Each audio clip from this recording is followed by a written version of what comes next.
Emmanuel Macron peut-il encore seulement sortir de l'Élysée sans donner des sueurs froides à son service de sécurité ? Partout où notre bien-aimé président de la République s'en va, il fait face à des comités d'accueil bien particuliers et même quand il sort du territoire français. Ce mercredi 12 avril, à Amsterdam, il en a fait l'amère expérience.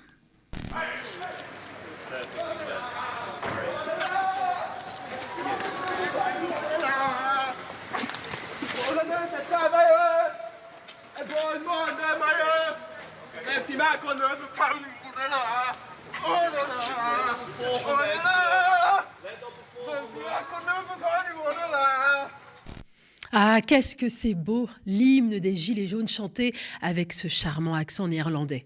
La veille, toujours aux Pays-Bas, mais dans la capitale La Haye, Emmanuel Macron se préparait à prononcer un discours sur l'Europe, se voulant inspirer quand soudain... L'humanité et nos valeurs communes.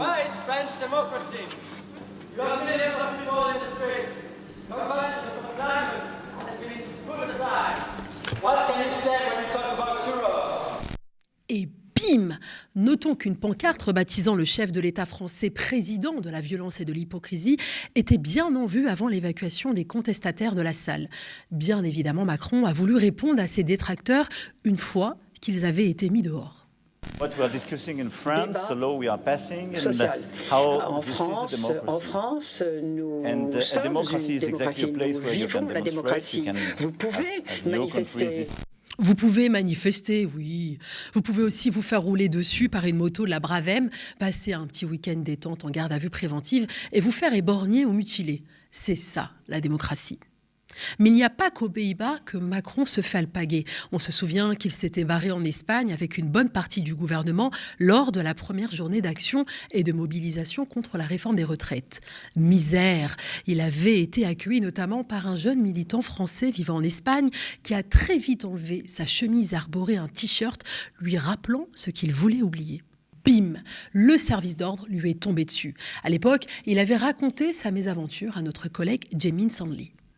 On a procédé à une fouille assez musclée, étant donné qu'on a pris absolument tout ce que j'avais sur moi, mes cartes, mes différentes cartes d'identité, mes cartes de crédit, mon téléphone également. Et ensuite, on m'a escorté. Oui, on a récupéré mon téléphone et on a supprimé donc certaines données personnelles. Toutes les photos en fait qui étaient relatives à cet acte politique ont été supprimées. Heureusement, il y a eu la presse et d'autres personnes également qui étaient présentes qui ont pris des photos et donc tout n'est pas perdu, heureusement. Souvenons-nous, en 2019, en pleine affaire Benalla, Emmanuel Macron disait ceci.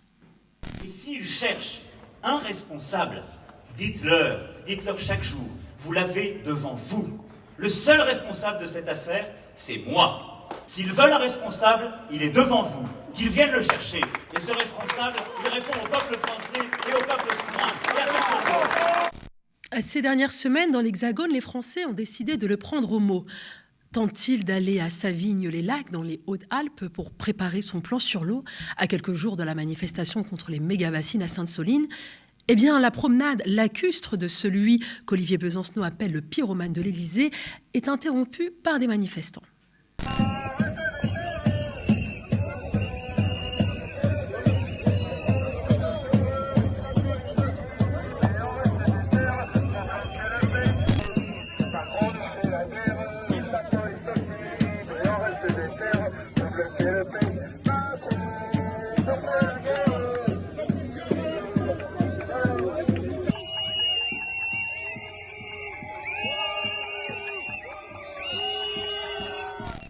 Depuis des décennies, le Salon de l'Agriculture est l'endroit de prédilection des présidents français qui vont y faire les beaux sous les flashs des photographes et les caméras des chaînes d'infos.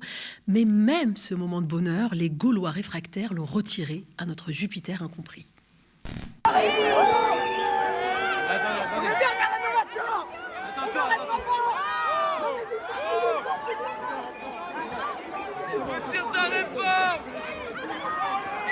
T'inquiète. On n'arrêtera pas parce que là on ne peut plus demander gentiment. C'est nos vies qui sont en jeu, on ne peut plus demander gentiment, monsieur. Entendez ça, sinon ça va être terrible ce qui se passe. Tous les rapports scientifiques vous le disent. Pourquoi vous ne les écoutez pas?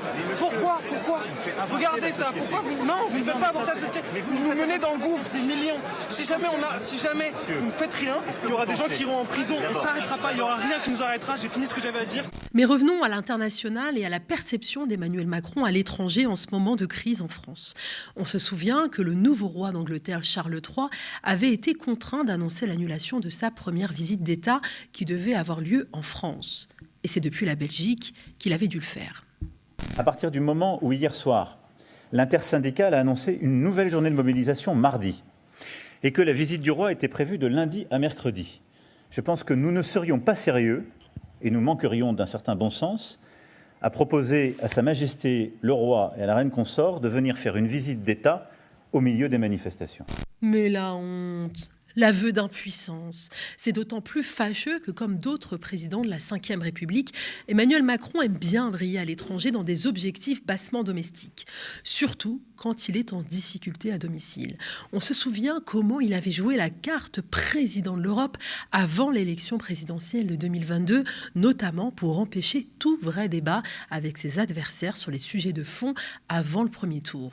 Il s'était passionné pour la guerre en Ukraine et s'était imaginé en faiseur de paix entre Moscou et Kiev, avec l'échec que l'on sait. Aujourd'hui, rebelote. Macron, qui n'est pas parvenu à faire la paix avec son intersyndicale, s'en va en Chine, le nez au vent. Promis, juré, il va convaincre le président chinois Xi Jinping, allié de Vladimir Poutine, de faire un mouvement vers l'Occident dans le cadre de la guerre en Ukraine.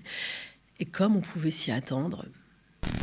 Les attentes étaient déjà faibles, même avant la visite. Finalement, sans grande surprise donc, Emmanuel Macron quitte la Chine sans avoir convaincu le président chinois Xi Jinping de quoi que ce soit de nouveau en ce qui concerne la guerre en Ukraine. Voilà, fin du film. Enfin, pas tout à fait. Le président français se fait attraper la veste par ses alliés occidentaux qui l'accusent de jouer le jeu de Pékin. Il ne manquait plus qu'une déclaration de l'ancien président américain Donald Trump qui n'en manque pas de formule fleurie. So you have a problem. You got this crazy world is blowing up and the United States has absolutely no say, and Macron, who's a friend of mine, is over with China, kissing his ass, okay, in China. En même temps, en Chine au moins, le pouvoir tient son peuple. Et sous l'égide du parti unique, Emmanuel Macron peut s'offrir de jolis bains de foule.